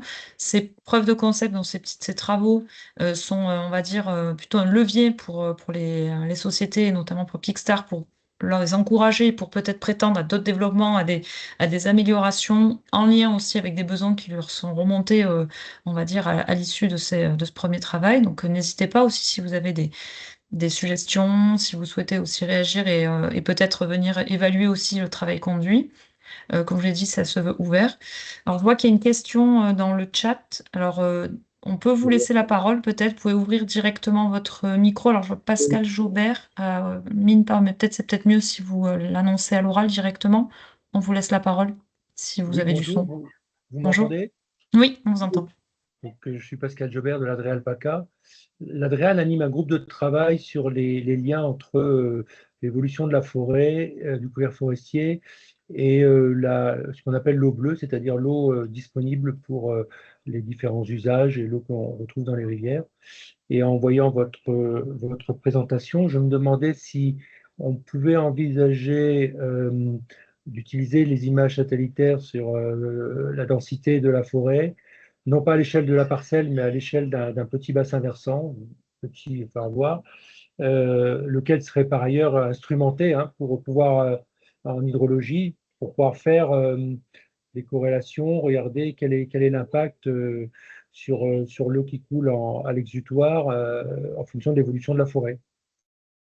Très bonne question, bien entendu, hein, qui peut le plus, peut le moins, j'ai envie de dire. Donc, nous, on est capable d'aller à l'échelle très localisée à la parcelle, mais d'avoir une visibilité avec le satellite sur l'ensemble d'un territoire qui peut être un bassin versant, une région. Bon, c'est des temps de traitement qui sont plus ou moins longs, mais ça c'est pas un souci. En tout cas, techniquement, c'est totalement faisable. Opérationnellement, c'est totalement faisable. Et il s'avère qu'effectivement, c'est très riche comme information. Nous, on a le cas, je vous ai présenté au début, on travaille sur le suivi de la qualité de l'eau. On a eu le cas notamment d'un lac avec zone de baignade où on suivait les cyanobactéries sur cette zone de baignade. On mesure au microgrammes par litre la concentration de cyanobactéries. Il y avait un phénomène d'augmentation de cyanobactéries sur une zone de baignade. Le syndicat mixte qui était en gestion de ce bassin était prêt à faire des travaux sur l'exutoire, sur la rivière qui arrivait sur le lac. Et on a réussi à montrer qu'en fait, la problématique ne venait pas de la rivière, majoritairement, mais venait d'un bassin versant où il y avait des travaux agricoles, mais qu'auparavant, il y avait une forêt qui séparait l'espace agricole de l'espace de la masse d'eau. Et la forêt avait été coupée. Et c'est ça qui a provoqué de l'apport de nutriments sur le lac et une augmentation de cyanobactéries. Donc l'impact et le lien entre la forêt et la qualité de l'eau dans les massifs, enfin dans les lacs ou rivières ou fleuves est extrêmement importante. Donc oui, on peut répondre à cette question. Donc là, oui, c'est plutôt la quantité. Est-ce que vous avez un historique d'images satellitaires ou parce que, effectivement, ce qui nous intéresse aussi, c'est de pouvoir remonter pas mal dans le temps. Oui, on peut remonter. Alors avec les données Sentinel-2 qu'on utilise nous majoritairement, on remonte jusqu'en 2017. Avec s'il y a le besoin, on peut remonter. On a déjà fait des travaux avec les données American Landsat où on remonte jusqu'à 30 ans avant. Alors on n'a pas le même niveau de résolution, mais à l'échelle où vous travaillez, ça peut être suffisant. Ok. Une question, Richard, il y a des images spot aussi qui sont plus anciennes et d'archives. Est-ce que ça pourrait être, qui sont quand même un peu mieux résolues que Landsat, ça pourrait être une opportunité ou pas? Oui, alors j'ai toujours mon partage? Oui. Ouais, ok, je vais en profiter. Voilà, je vais montrer une petite différenciation justement entre le THR et l'HR. Le spot, c'est du THR, c'est considéré comme du THR. Il y a quand même des différences entre les deux. Le spot, le Pléiade, c'est extrêmement utile sur le suivi d'un site précis. Mais c'est vrai que sur de la surveillance de bassins versants, de zones assez larges, c'est un peu moins adapté. Pourquoi? Alors, dans le marché public, on a accès aux données spot gratuites via le programme Dynamis, mais ça reste quand même assez payant. Enfin, si on a une solution qui doit marcher aussi pour le privé, c'est un peu compliqué. Et aussi, on a quand même un repassage qui est moins fréquent. Donc, sur de la densité, sur de la statistique forestière, c'est intéressant d'avoir l'ensemble du cycle végétal pour être sûr de ne pas avoir une donnée qui finalement est biaisée par le fait qu'on a pris des images spot en hiver sur du décidu qui a plus de feuillage, par exemple. C'est le cas qu'on peut trouver. Donc nous, on est plutôt sur l'utilisation de la donnée type haute résolution, type Sentinel ou Landsat. Mais effectivement, on peut utiliser les données spot, ça peut compléter. Alors, juste, j'ai vu ta main levée, Isabelle. Je me permets de laisser la parole d'abord à Quentin qui avait posé une question dans le chat avant. Ça ne te dérange pas? Pas de problème. Quentin, si tu es connecté, je Oui, te bonjour, laisse merci. poser tes deux questions du coup. Oui, deux questions. Déjà, bon, merci pour cette présentation, c'est effectivement très intéressant. Alors, j'ai pas pu participer malheureusement à toute la présentation, donc vous me dites si au cas où mes deux questions ont déjà été répondues, si c'est le cas, je verrai directement avec mes collègues en interne. Tout simplement, la première, je me présente, donc Quentin Villasserre, je travaille au service biodiversité, parcs et territoires ruraux et en charge du 10e projet de parc naturel régional qui se situe dans les massifs des Morts de l'Estérel et du Tanneron. Et donc, dans ce périmètre d'études, il y a une très forte composante forestière, puisque 75% du territoire est composé de forêts, alors avec des forêts très spécifiques, notamment des suberaies, des chênes lièges et puis des châtaigneraies notamment. Et c'est vrai que ce que vous avez développé est un outil intéressant parce que en gros, en tout cas, ça permet d'appréhender quels sont quelles seraient potentiellement les zones de dépérissement liées aux évolutions climatiques, enfin dérèglements plutôt, que l'on connaît. Donc ça peut être un outil intéressant. Je me demandais tout simplement si déjà voilà, vous aviez récolté des données qui pourraient être utilisées à l'échelle de ces trois massifs. Et puis j'en profite pour la deuxième question. Dans l'exemple du PNR de la Sainte-Baume, effectivement, vous avez démontré que des coupes d'éclaircissement réalisées plus souvent et à des prélèvements moindres influençaient favorablement la croissance forestière. Tout simplement, je me demandais s'il y avait peut-être des éléments alors soit qualitatifs, soit quantitatifs, en tout cas de suivi de biodiversité. Je donne un exemple très caricatural, je fais exprès, c'est que s'il y a de la croissance forestière après coupe d'éclaircissement et qu'on est plutôt sur des essences voilà, qui sont pas forcément porteuses, enfin en tout cas favorables pour la biodiversité forestière. Certes, il y a de la production de biomasse, mais c'est moins intéressant sur les dynamiques écologiques. Voilà.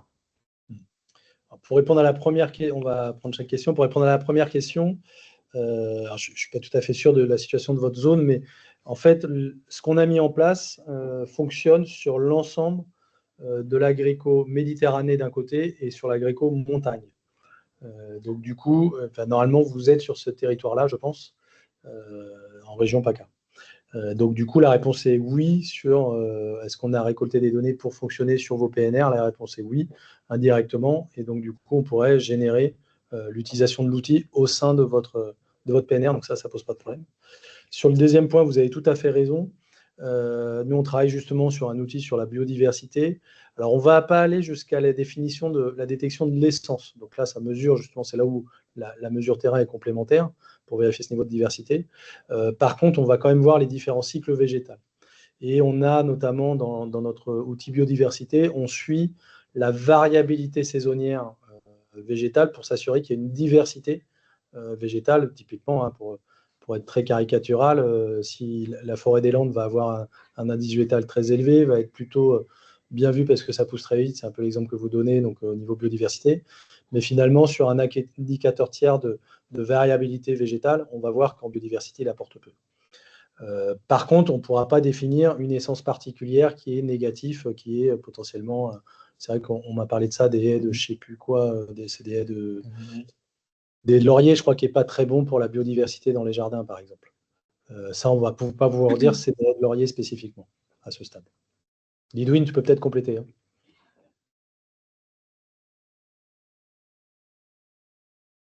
J'espère avoir répondu à votre question, Quentin. Ok, du coup, merci. Donc, il y a quand même un indice de calcul de variabilité végétale, du coup, dans ce que vous avez développé. Alors, à travers un autre projet sur la partie biodiversité, oui. Je peux compléter si tu veux, Richard. Oui, en fait, là, oui, comme on a essayé de l'expliquer rapidement, on n'avait pas beaucoup de temps, on distingue des grandes espèces, les grands types d'essences par satellite. Donc, quand on est limité, là c'était le cas dans la montagne, nos détections, nos cartographies sont plus simples, sont simplifiées, on va dire. Donc, on a du mal à faire des calculs d'entropie, je sais pas comment dire ça. La biodiversité, effectivement, il y a des indices qui sont basés sur l'entropie des essences et qui permet de dire plus il y a d'essences et plus c'est meilleur pour la biodiversité. C'est exactement ça. Donc, nos calculs d'entropie en région montagne vont être très limités. Par contre, sur un autre outil qu'on développe qui s'appelle EcoScan, on utilise des sorties de Woodwatch standard, donc c'est-à-dire à 6 classes, pour faire des calculs de diversité d'essences. Après, comme dit Richard, effectivement, ça reste quand même limité. Ce n'est pas des vrais relevés terrain où on aura vraiment toutes les essences de façon exhaustive. On est sur des grandes classes. Mais néanmoins, ça permet quand même, à des grandes échelles, pour des communautés de communes, des parcs naturels, d'estimer quand même les différences entre des grandes zones. Il y a peut-être des zones qui sont favorisées par rapport à d'autres, et ça se voit très bien, même avec 6 classes de végétation. Et donc ça, c'est le produit EcoScan qui est en fait un produit qui utilise des sorties de Woodwatch, et c'est pas présenté là, mais c'est une autre ligne de produits de PickStart. Mais Quentin, on est à ta disposition hein, si tu veux qu'on approfondisse effectivement un peu ce sujet. Donc, Ouais, on pourra. merci Ouais. beaucoup et merci pour les réponses. Et effectivement, je serais très intéressé parce que Mm. voilà, certes, je comprends la partie production de biomasse, mais également que ce soit pour les pour les plans simples de gestion, il y a quand même des Mm. objectifs de gestion sylvicole durable et favorable à la biodiversité. Donc, je pense que ce serait intéressant d'avoir ces deux aspects, à la fois, si je peux résumer comme ça, quantitatif et qualitatif, mais en tout cas très intéressant. Merci. Avec plaisir. Merci. Alors, je vois que l'heure retourne, il nous reste 6 minutes. Donc, on va laisser peut-être la parole alors je crois qu'Isabelle, voilà, je vous laisse la parole et après, on a une autre petite question dans le chat. Oui, merci Claire, merci Richard. C'était vraiment très intéressant et j'aimerais qu'on poursuive ce travail l'année prochaine avec la métropole. Il faudra que vous veniez convaincre nos élus et nos directeurs de poursuivre ce travail parce que c'est vraiment très, très intéressant. Et souvent en montagne, il n'y a pas beaucoup de monde, hein. C'est souvent assez isolé et c'est intéressant d'utiliser les satellites pour avoir des territoires isolés. Et par rapport à la question de la DREAL, je voulais simplement signaler qu'on utilise maintenant un nouveau satellite du CNES qui s'appelle SWOT, pas SPOT, mais SWOT avec SWOT, qui est vraiment extraordinaire. Alors, il est capable de voir sur le territoire tous les points d'eau, les lacs de montagne, les rivières, etc., avec leur altimétrie. Et on a commencé à mettre en place avec l'ONF, d'ailleurs, des règles dans la rivière Estéron. À côté des règles qui mesurent le niveau de l'eau, il y a un QR code. Les gens qui passent flashent le QR code et transmettent automatiquement le niveau d'eau mesuré à l'instant T, donc au CNES, pour caler le satellite en fait et l'ajuster en permanence. Donc c'est vraiment très intéressant. Voilà. Donc si on peut continuer ensemble, pourquoi pas. Avec grand plaisir. Merci beaucoup. Alors, je vois que Nicolas, tu as répondu à la question de Monsieur Panisi. Je ne sais pas s'il y a d'autres personnes qui souhaitent s'exprimer ou qui ont des réactions par rapport à ce projet, qui sont intéressées justement pour accéder plus en détail voilà, aux travaux au travers de la plateforme.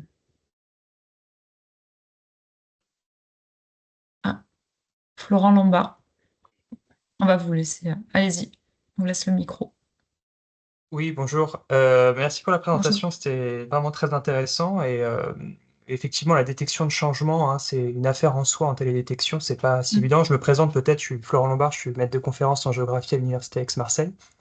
Je travaille notamment sur les forêts tropicales et maintenant méditerranéennes et par télédétection notamment. Il y avait juste une petite question c'est plutôt de la curiosité sur la méthode, savoir ce qu'on appelait déjà de la densité. Est-ce que la densité, c'est la densité de la canopée que vous mesurez ou la densité des individus arborés? J'imagine que c'est la canopée, mais c'est juste pour être bien sûr. Edwin, si je te laisse répondre. Oui, c'est la canopée, c'est la densité telle qu'elle est vue par le satellite. Ok. Donc c'est les houppiers en fait. Oui, ok. Et pareil, une petite question sur la matrice de transition que vous avez montrée. On est bien d'accord que dans la matrice de transition, vous évaluez la justesse de la classification par parcelle. Absolument. Ouais. Ce qui Et veut dire du qu'elle coup, sera c'est assez peut-être. difficile à faire. On a beaucoup de problèmes de ce côté-là, mathématiquement, parce qu'en fait, on utilise des plans de gestion, on utilise des relevés de terrain qui sont sur des placettes. Et les plans de gestion, notamment, c'est plutôt une intention qu'une réalité. Et donc, il peut se passer que ce qui est géré sur le terrain, ce soit des persistants, mais qu'il y ait plus de décidus, en fait. Et donc, du coup, dans nos matrices de confusion, ça fait une erreur. Ouais. Voilà. Mais c'est difficile hein, de valider,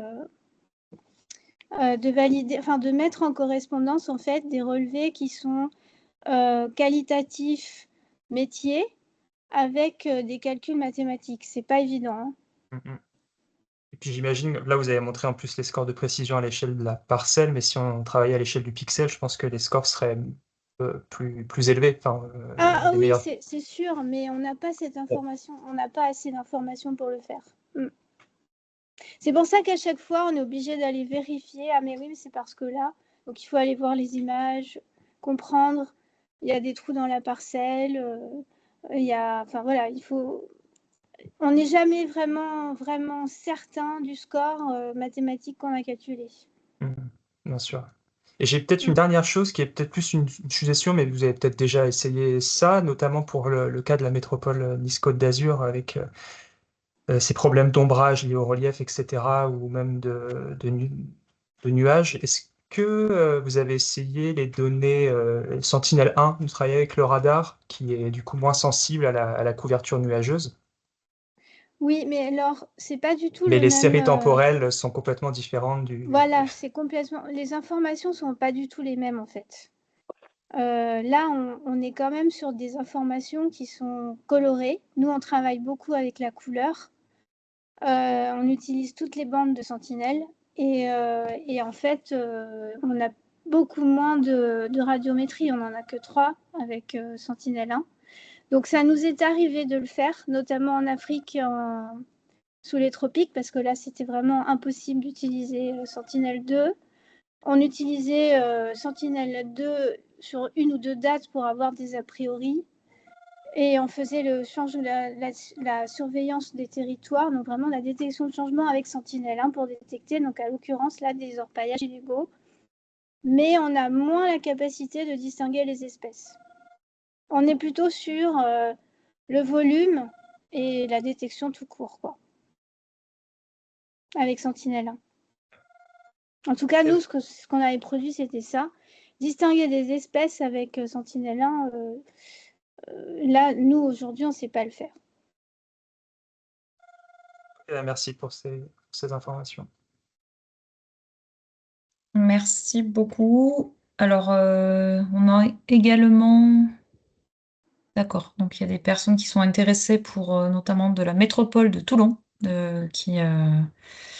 donc on revient, oui, pas de souci. N'hésitez pas à m'envoyer un mail plutôt directement. Donc j'ai bien noté, mais envoyez-moi un mail aussi parce que j'avoue qu'après je risque de perdre l'information dans le chat. Pour les personnes, voilà. Donc vous avez mon adresse mail qui est en bas de la diapositive justement donc de Richard. Donc Claire Ajoux, voilà, ma région sud.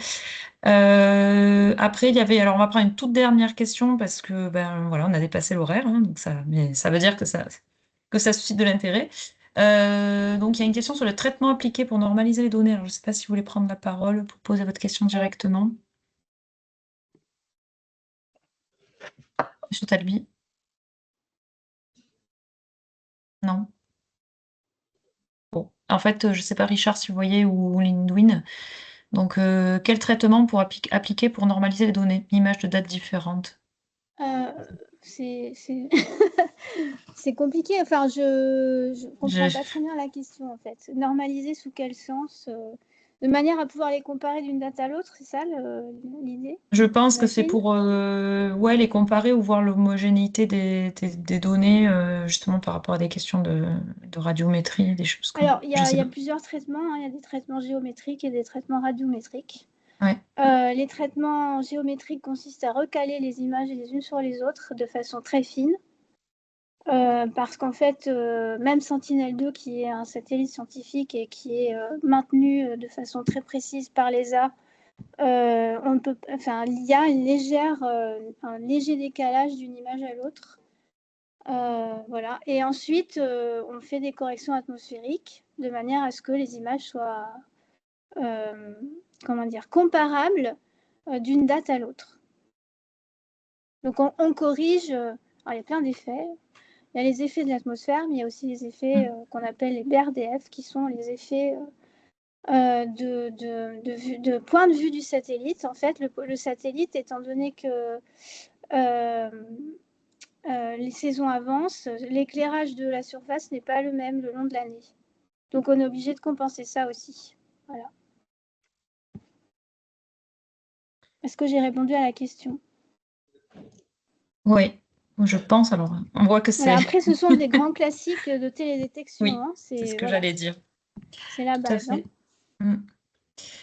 fait. Bah écoutez, ben oui.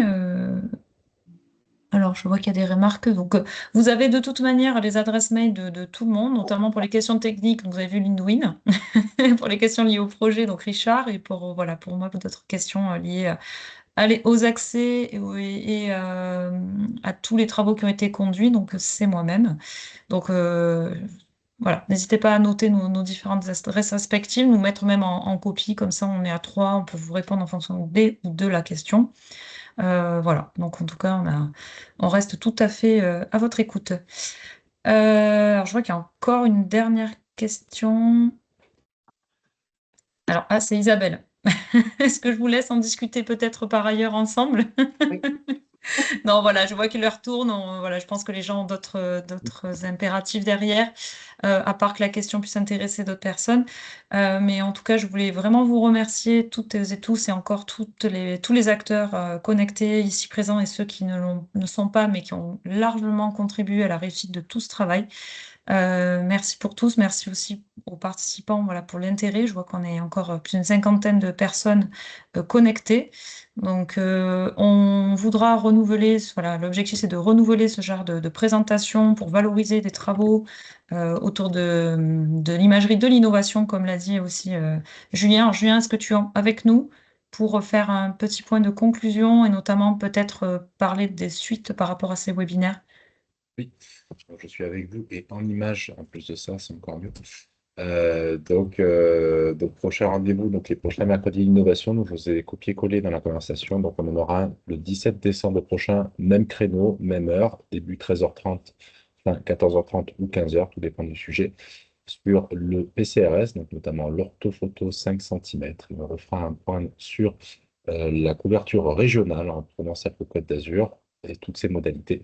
18 mars prochain sur les nouveaux capteurs et le 10 juin, et vous voyez qu'on voit déjà un peu loin sur les îlots de chaleur hors zone urbaine, notamment en lien avec la question des OLD. Donc, on vous fera suivre naturellement tous ces éléments en amont, hein, bien sûr, mais voilà, restez connectés avec nous et puis on est à votre disposition pour toute question. Voilà. Alors voilà, Merci donc par rapport à ces 3 webinaires, justement, si certains d'entre vous sont intéressés ou ont des choses à partager à ce moment-là, ces webinaires sont ouverts, sont vraiment une instance voilà, publique pour venir valoriser des travaux ou de l'expertise que vous aurez. N'hésitez pas à nous contacter, donc Julien ou moi-même, par rapport à ça. Donc merci à tous. Et donc, vous retrouverez l'ensemble des supports et replays sur le site Connaissance du territoire dans les prochains jours. Je pense qu'on vous transmettra un mail par rapport à ça. Et d'autre part, voilà, si vous souhaitez effectivement disposer des accès pour consulter l'ensemble des données, hein, donc présenté très rapidement c'est toujours un peu frustrant, mais bon, voilà, présenté par Richard et son équipe, ben voilà, vous pouvez me contacter. Merci beaucoup, merci à tous et bon après-midi à vous tous. Au revoir et à bientôt. Au revoir. Au revoir. Au revoir, merci. Au revoir. Merci beaucoup. Merci.